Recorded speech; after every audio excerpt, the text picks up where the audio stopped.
It is the new age layaway program. Affirm initially only offered loans for online purchases, but now they are headed to brick and mortar stores as well, right at the point of sale. Joining us right now is the co-founder of PayPal and the Affirm CEO, Max Levchin. Max, good to see you. Great to be here. Thanks so much for joining us. So is this a shift in terms of what Affirm does? Tell us how you're changing the business. I think they call it the market pull. So as we took off among primarily millennials online, the number one request we heard from retailers was, why can't you be offline too? Young people love this stuff. You should serve them in the brick and mortar store, and we answered by building a product for that. So how does it work? You're actually the lender.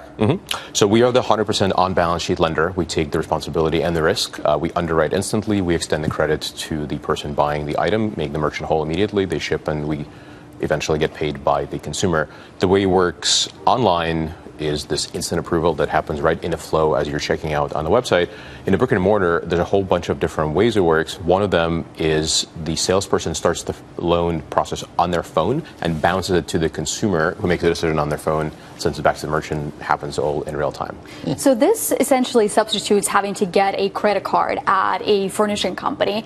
So how do you extend that credit? I mean, what kind of metrics do you look at, and does it impact your credit report as a consumer? So at the moment, we don't yet furnish the information to the credit agencies, bureaus, so it doesn't yet, but we will eventually. It's part of the plan for us for sure. In fact, our goal is to help people build their credit with these loans. The way we underwrite is part of the quote-unquote secret sauce, but there actually isn't that much of a secret to it at all. We fundamentally look at all the basic information people do. We're just really quick at learning about it, and we take advantage of the fact that most young people change their lives very quickly, while the credit bureaus and the FICO score, which is traditionally used, doesn't update very often. So we tend to be a lot quicker about understanding what people's credit worthiness really looks like.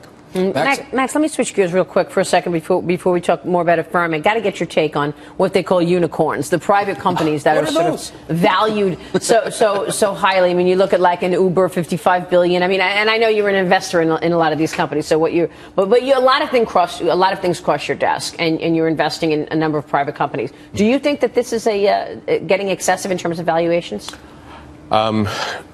Unfortunately, there's no simple answer. So I would actually argue at the lower end, the seed valuations have gotten a little bit out of control. So when I moved to Silicon Valley in 1998, my PayPal co-founder, Peter Thiel, when I asked him, how should we raise money? He said, every good idea is worth about $1 million. Since then, which is obviously a sort of wild approximation, but at least at the time it was $1 million. Today, it's more along the lines of 10. Which, again, is a wild approximation, but because the amounts involved are so small, people generally still invest plentifully in these seed rounds. It's probably got inflated, but at the outer edges, these investments look a lot more like debt. You're now looking at these outsized rounds where the companies are valued in excess of a typical publicly traded company. Uber at the reported $70 billion. This is a company that's very, very different from this $10 million, $1 million seed investments. I don't actually think those are overvalued. I just think you should be thinking about them as these complex debt and equity deals, not pure equity deals. Wow, I didn't realize it was $70 billion. Okay, I mean, I would know, but that's what well, that's what's happening. You would know, yeah. Just like your new idea. I mean, they're all great ideas. They're using the innovation cycle to capitalize on that, but they come at peak multiples, and then you get an experience like something like Yelp, where they're hostage to this market TAM expectation, and these management teams actually have to operate the company. What do you see there in terms of a good product versus a good company, and how they manage the public market?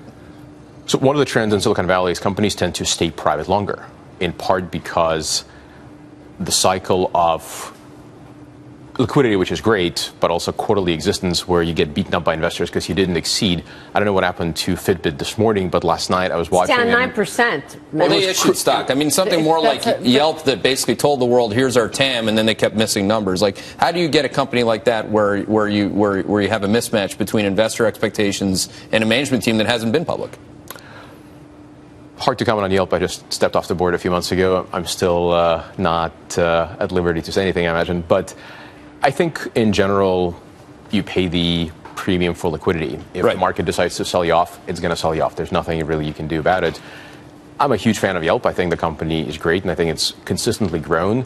If the market decides to punish it for not doing whatever the market wants it to do, that's the market's prerogative. But that's your point. People are staying private for longer because look at this punishment. I mean, it's like the Fitbit story. They had good earnings, but then again, they have a deal. They're doing more stock. They're issuing more stock, 21 million shares, and they've got a lockup period coming up. That's why stock's down 9% this morning. Makes sense, but they also did exceed their earnings by an extra $50 million, if I remember correctly. That's a pretty hefty price. And the other point is that there's no shortage of private capital, right? That's why these companies have the liberty of staying private for longer. I mean, is that the case with Uber? I'm not close enough to know, but I think the number one reason why Silicon Valley companies prefer to stay private is, I've seen this in person at PayPal, for example. As you go public, focus of the company shifts from the daily value making to quarterly number beating. And it's just a fundamentally different dynamic. And as a CEO, you embrace liquidity and you want the scrutiny of the public markets, but you hate the fact that everyone starts ramping up in the last month of the quarter because you got to land the numbers. From an industry standpoint, biggest growth stories next 10 years? Biotech, health, sensors, fintech. I wouldn't be here. But Max, do people really understand what biotech is doing? If you don't have a medical degree, good luck. Well, that creates presumably higher premiums for people who do fantastic work in this segment. Well, you're talking about the marriage of technology and biotech. Yes, I fundamentally believe the lab as it exists today, which is still largely analog, and by lab I mean biolab, medical lab, research lab, is going to just profoundly shift to digital. And that hasn't happened and it will. Max, great to have you on the show today. Thank you. Thank you so much. Max Levchin is founder, CEO of Affirm, and co-founder of PayPal.